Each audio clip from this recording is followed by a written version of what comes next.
Coaster of the Year weekly series. Last week, you guys voted for the best coaster of 1979. You guys voted for Beast at Kings Island, the massive, longest coaster in the world, wooden coaster in the world. The terrain, Woody, pretty freaking awesome. Defeated the Schwarzkopf Looping Stars, Rolling Thunder at Great Adventure, and Wild Mouse at PNE Playland. And you can kill me. Go right ahead. Just do it. But, like, Wild Mouse at PNE Playland, that's probably like far better in my opinion than Beast because one, you got way stronger laterals, probably some airtime, some crazy head choppers. Beast, sure it's a long ride, sure it's got a really cool night ride, but really it's just a big long train ride in the woods. And I would probably rather experience a crazy, insane, like bathtub Wild Mouse, in Vancouver than ride this thing. But that's just me. I wasn't a huge fan of Beast. Thought it was kind of rough and kind of bleh. But I mean, I can see. I mean, yeah, it's a fun ride. I think everything's a fun ride. But I'd probably rather ride Wild Mouse at PNE Playland, which unfortunately closed in 2008. So that's a bummer.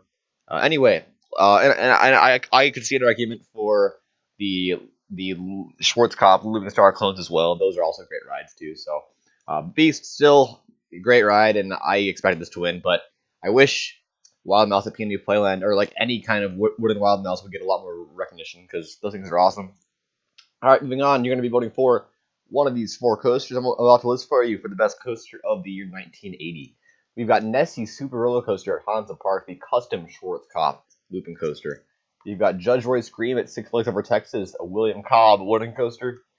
We've also got Big Thunder Mountain at Magic Kingdom, a Disney mine train. And Scorpion at Busch Gardens Tampa, the first Schwarzkopf Silver Arrow clone, so you won't be seeing any more Silver Arrows after this. So you can go for one of those four coasters. That's going to be on the top right corner of the video, so check that out. And now we've got a cool segment I like to call More Radical Coasters that opened in this year. So we got Laser Loop at Kennywood, only opened for 10 years, operated for 10 years there. It had that kind of nifty black and white color scheme. And yeah, it was just a solid Schwarzkopf. Pretty sure it was a flywheel launch shuttle loop.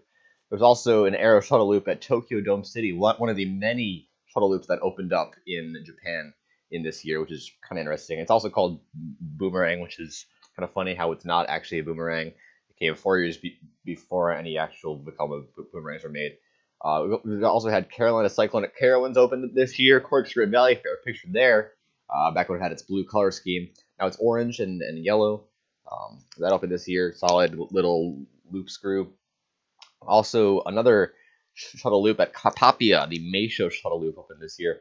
Also had Leesburg's Lupin, the Schwarzkopf looping star at Leesburg. So it's cool how they included the park's name in the name of the ride. I thought that was kind of cute, very 80s, very old school Sweden.